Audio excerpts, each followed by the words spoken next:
Zdravo svima, dobrodošli u SM kuhinju i u moj novi video.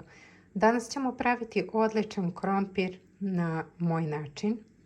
Ne znam da li ste nekada čuli, pretren krompir, mnogo je bolji od pire krompira. Zato nam je potrebno krompir koji sam ja oljuštila i seckala da bi se brže skuvao, nekoliko paprika, crnog luka, aleve paprike, vegete i soli. Prvo što radimo, stavljamo krompir da se kuva. Dok nam se krompir kuva, ja ću staviti paprike u relnu i ispeći. Krompir nam se skuvao, sada ćemo ga izgnječiti kao za pire dobro.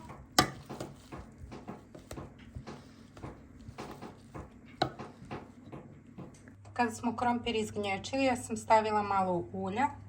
Ulje nam se zagrelo. Prvo što radimo, propržit ću luk. Dobro.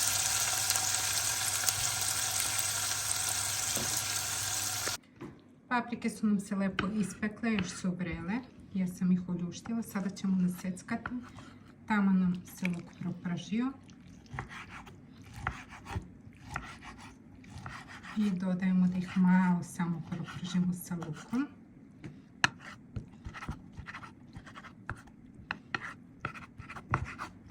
Znači paprike možete dodati po ukusu. Možete 3, 4, 2, kako volite.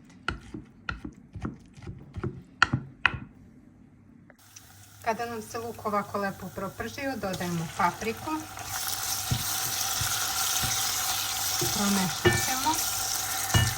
Samo kratko ćemo je ostaviti da se udimsa. Kada smo lepo prodimsali i papriku sa lukom, obavezno dodajte soli.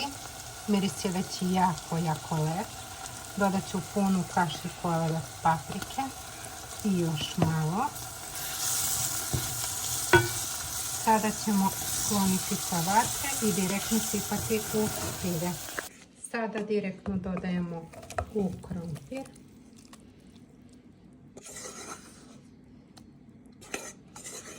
Dodat ću jednu kašičicu vegete. Sos sam dodala tokom prženja luka i paprike. I sada ćemo to sve zajedno lepo izgnječiti.